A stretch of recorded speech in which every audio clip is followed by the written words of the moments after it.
Salut, c'est Thomas. Allez, aujourd'hui, je vais vous parler de ces petites bêtes-là, les enduros, mais pas que. Je vais vous parler aussi un petit peu des Evo en comparo. Je vais vous parler des fuselages qui ont été faits un peu spécifiquement pour cette aile et des stabs. On va parler de tout ça. Allez, c'est parti. La gamme enduro, c'est une gamme qui était très attendue. Ça fait longtemps qu'elle était en développement. C'est des foils qui ont été designés là, par Laurent Borgna et qui sont faits dans les usines à Pancran, chez AFS. Je jouais pas mal avec 4 tailles. Alors là, j'ai la 1300, j'ai la 1100 et puis j'ai la 900. J'ai la 700 aussi, mais je l'ai prêtée là pour la faire essayer un peu aux copains-copines, quoi. C'est des ailes qui ont un ratio assez élevé, parce que c'est un ratio de 11. C'est vraiment différent des Evo qu'on va revoir ici, hein. Donc c'est vraiment maintenant ce qu'on appelle du HA, hein, puisque la notion de HA évolue avec le temps. On était avant sur des ratios 6, 7, 8, 9, 10, 11. Alors il y a des choses plus HA encore, hein. Il y a du 13, du 14 qui existe encore. Il y en a chez FS, il y en a chez d'autres marques. Une aile plutôt polyvalente, hein, d'où le nom un peu enduro, là, qui va passer partout, qui est un peu tout terrain, mais qui a quand même une spécificité qui est le glide. C'est une aile qui va répondre à l'usage de... Je pense, en tout cas 80% de mes potes, s'amuser en fait sur les vagues, faire du free fly, et puis 2-3 petits curving par-ci par-là, tout en ayant une bonne vitesse, une bonne perf, un bon cap, quoi. Alors, avant ces ailes-là, il y avait les silks aussi. Il y a toujours les silks, hein, qui sont des ailes des ailes qui sont pure curving, vraiment pour le surfoil, pour la wing, mais vraiment qui sont des machines de curving. C'est pas la même chose une enduro, ça va être un petit peu différent. Et puis on a aussi les Evo. Les Evo qui sont, comme leur nom l'indique, un peu évolutifs, mais évidemment ça dépend un peu de la taille qu'on prend. Et on voit que c'est pas du tout les mêmes aspects ratios, hein. Là par exemple, pour comparer, compare une Evo 950 que j'aime beaucoup, avec laquelle j'ai beaucoup ridé, et une Enduro 900. On voit tout de suite que l'envergure est pas du tout la même.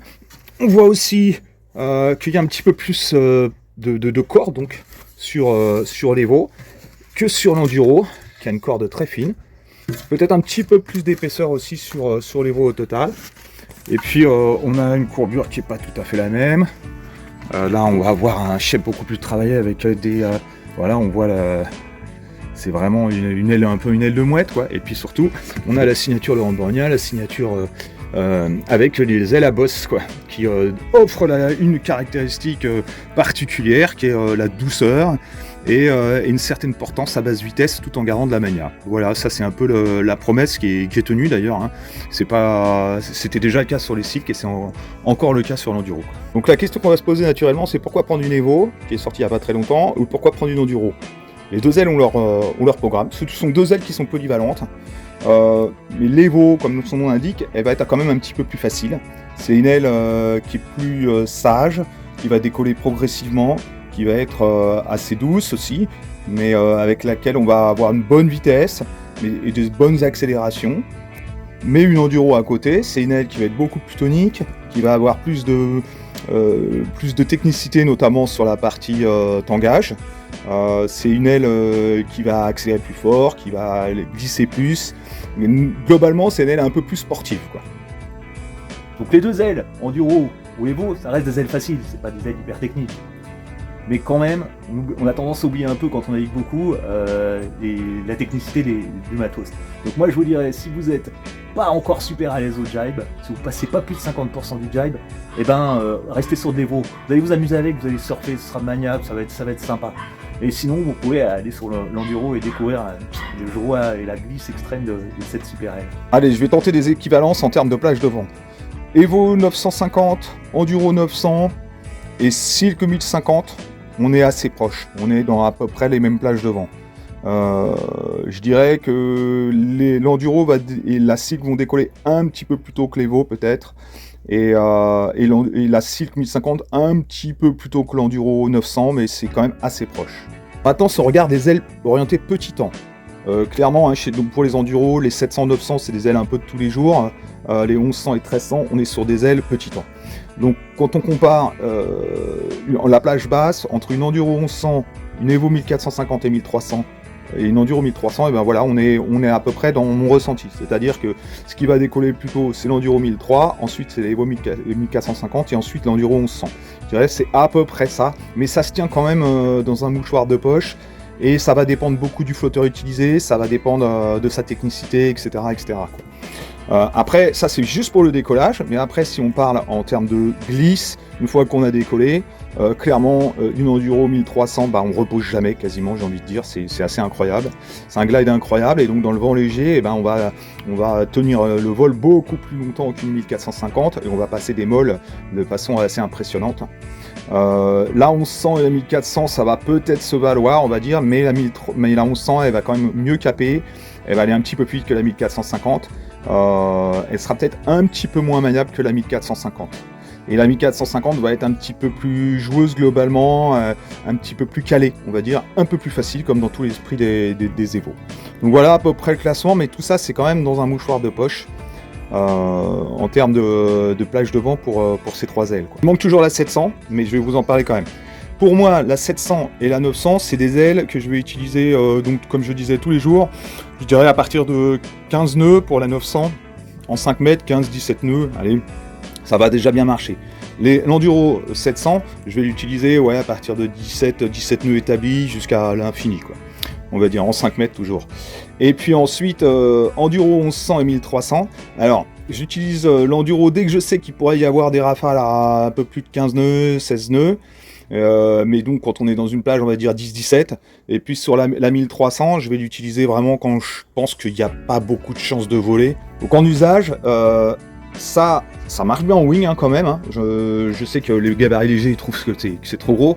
Mais franchement, c'est vrai que si vous faites 75 kg, vous n'avez pas besoin de ça. Là, on sent, elle suffira largement, quoi. Mais les gabarits comme moi, c'est quand même pas mal quand on va aller jouer dans l'ultra light wing, quoi. Donc vraiment là, c'est pour s'amuser dans le vent très léger.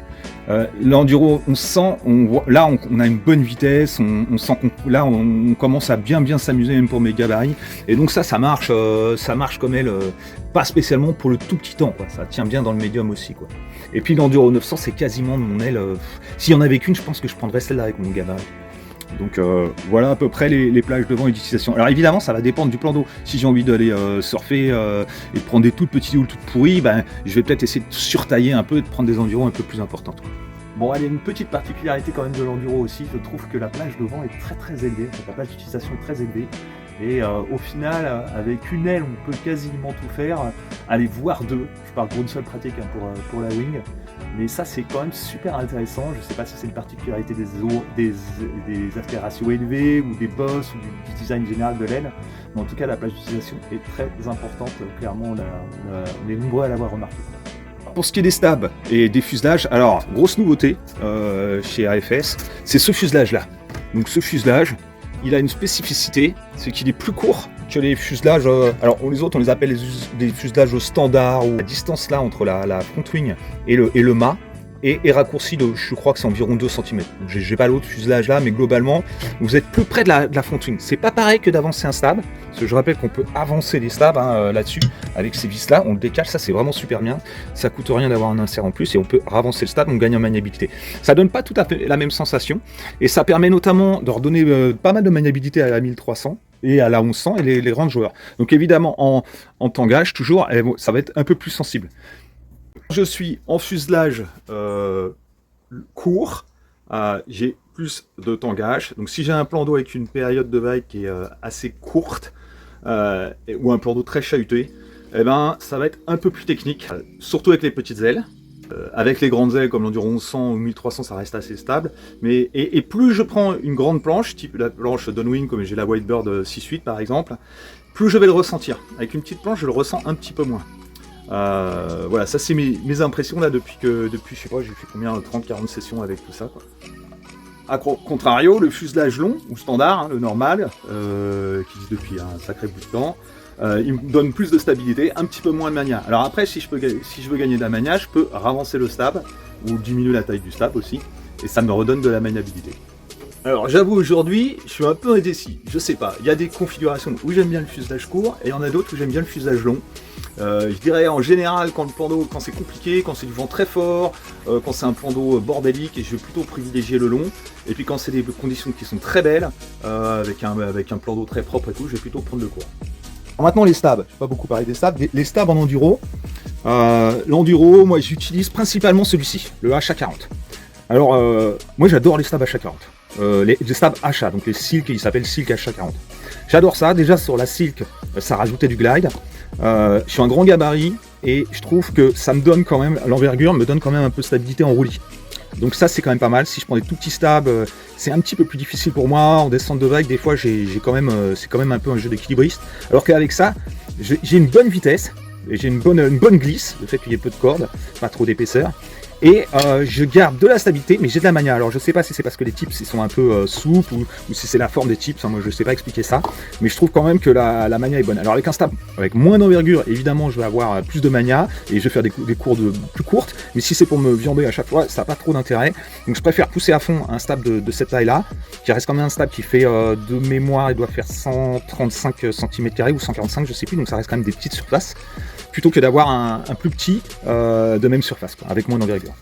Et alors, donc ça, je vais l'utiliser avec l'Enduro 900, j'utilise avec la 700, même si la 700, à la limite, est plutôt recommandée avec un HA38. Et puis, je peux l'utiliser jusqu'à la 1100, quoi. Après, avec la 1003, ça commence à être un petit peu juste. Donc, le HA43, alors le HA43, 43 cm d'envergure, franchement, comme ça, a priori, ça paraît énorme, quoi. Bon, en plus, l'effet est amplifié du fait qu'il y ait une faible quark, que ce soit vraiment du HA, quoi. Mais en fait, même feeling, en fait, on a un feeling où je sens que quand j'appuie fort, ça tourne quand même. Donc la courbe va être un peu plus large qu'avec le HA40. Par contre, quand le plan d'eau est bordélique, ça peut m'arriver de mettre même avec un Enduro 900, parce que ça va me donner de la stabilité. Quand les vagues poussent pas beaucoup, et ben ça va me permettre de gagner en glide. Clairement, je vais glisser plus longtemps sur des petites vagues toutes pourries. Donc moi chez moi j'ai des toutes petites vagues.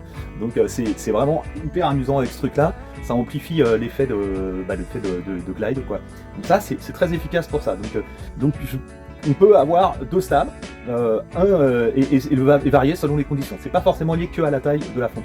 Un petit gabarit qui voit vraiment du méga mania, il peut encore le avancer là sur le stab court. Je rappelle aussi que la fixation, elle se fait par cette petite patte avec 3 vis en M8 Torx 45. C'est méga costaud, ça fait des mois que j'utilise ça, et même avec des ailes qui font, hein, je rappelle ça fait 120 d'envergure. Hein. Franchement, ça bouge pas du tout. Hyper fiable là-dessus. Donc cette nouvelle connexion qui a été échangée il y a quelques mois ou quasiment un an, là c'est la première fois qu'on changeait de connexion, et ben du coup elle est sur le coup efficace et peut accueillir des grosses ailes. Et puis sur le stab, on est en M6 avec des petites vis M6. Donc, alors AFS fournit des tournevis en croix, là vous avez tout ce qu'il faut, quoi. Moi j'en ai racheté d'autres, mais peu importe. Donc là ça se fixe avec des petites vis, donc c'est très simple, quoi. Et puis le mât, j'avais déjà fait des vidéos là-dessus, hein, vous pourrez retrouver les liens. Le mât il vient, alors ça c'est, je pense, ça doit être probablement des systèmes qu'on retrouve sur d'autres marques, hein, les plus grandes marques ont ça maintenant. Elles ont des systèmes un peu par emboîtement où ça vient épouser la forme du fuselage. Et donc avec deux grosses vis, là c'est deux grosses vis M8, bon il y a différents systèmes qui existent, mais celui-ci là il est vraiment aussi éprouvé, et il n'y a pas du tout de jeu, et on garde un ensemble assez hydrodynamique. Donc probablement que tout ce qui est monobloc, comme les Pure, les Silk et tout ça, là, qui sont monoblocs, sont un peu plus hydrodynamiques, mais là de toute façon sur des grosses ailes comme ça on va pas forcément sentir la différence. Et là on a déjà un très bon niveau de solidité et d'hydrodynamisme. Pendant que je parle de la qualité de matos, de fabrication, etc., je peux parler un petit peu de la finition. Il y a quand même une belle évolution. Moi, je dirais que toutes celles que j'ai reçues sont nickel. Franchement, là, c'est des feuilles à bosse, c'est un petit peu plus difficile à faire en usine. Je rappelle, c'est fait à l'usine à Pont-Ancran, là, à côté de Brest. Vous allez voir juste des petites aspérités là dans les emboîtements, mais on s'en fout un peu. On le voit pas, hein, faut vraiment être tordu pour y regarder là. Et c'est l'occasion de lui parler du second choix. J'ai une aile AFS, alors je l'ai pas là, je l'ai prêtée, mais qui a été repeinte un petit peu en dessous, parce que c'est une aile second choix. Donc elle était repeinte là, en dessous, on l'utilise, elle est juste parfaite en navigation, elle n'a pas le même aspect. Chez AFS, vous pouvez, ou chez votre vendeur, vous pouvez demander des seconds choix, vous aurez des bonnes remises, et souvent c'est des foils qui ont été un peu retouchés, repeints, mais qui ont exactement les mêmes propriétés mécaniques, etc., quoi. Et donc ça permet d'avoir des bons tarifs. Alors, la dernière chose, avec quoi j'utilise ça? Moi, j'utilise ça avec une Fire V2 5.5, qui est une planche qui est pas très épaisse sous le pied arrière, donc ça j'aime bien, qui est assez rigide. Il y a le foil qui est incrusté un petit peu dans la platine, qui est incrustée dans la planche, donc on a une très bonne réactivité avec ça, donc c'est un gros plaisir. Et j'utilise autrement une Whitebird 6.8, donc on peut dire que c'est une mid-length, maintenant ça dépend des marques, hein, les tailles sont pas tout à fait les mêmes, mais ou d'une Dunwin compact comme vous voulez, mais une planche assez longue et fine. Donc celle-là je vais plutôt l'utiliser avec les grandes ailes, évidemment avec la 1003 ou la 1100 quand je vais aller chercher du petit temps, et la Fire V2 je vais plutôt l'utiliser avec les 900 ou la 700, quoi. Et en wing, à la main, j'utilise pour le petit temps la Diamond V2 avec le boom. Moi je préfère largement le boom, ça donne d'autres possibilités, c'est sympa, en tout cas pour le petit temps. Et dès que ça monte bien, j'adore la Daylight. Vraiment, j'avais fait une vidéo, sinon je crois que je vais refaire une petite vidéo sur les Daylight et les Diamond V2 pour expliquer tout ça, parce que j'ai été très surprise par cette wing, qui est un petit peu la wing un peu originale, quoi, très très légère, qui est vraiment faite pour le free fly. Donc voilà, c'est les deux wings que j'utilise avec ça, donc dans deux modes d'esprit complètement différents. Une plutôt pour aller vite, remonter au près, bien caper et aller chercher des conditions un peu marginales, ça c'est avec la Diamond V2 Boom, et l'autre plutôt pour le surf curling, enfin ce que j'essaye à peu près avec la Daylight. Alors là, je n'ai pas à m'occuper de l'aile du tout, et elle est extrêmement légère, j'espère pas de me blesser avec, parce qu'elle est des poignées souples, et ça j'aime encore pas mal. Bon, allez, je fais une petite conclusion quand même sur ces petites beautés là, qui est quand même super, ces ailes. Moi je les ai fait essayer à quand même pas mal de monde. Ce qui ressort, c'est le glide. Le glide est très très bon, la glisse est très bonne. Et ça plaît beaucoup. C'est pas des front wings de compétition, hein. Vous avez les pure qui vont être qui vont être plus perfs, qui sont faites pour la compète, aller très vite, etc. Ou sauter très haut, etc. C'est pas une pure vague comme la Silk, qui est hyper maniable, qui a du rebond, qui est un gros kiff.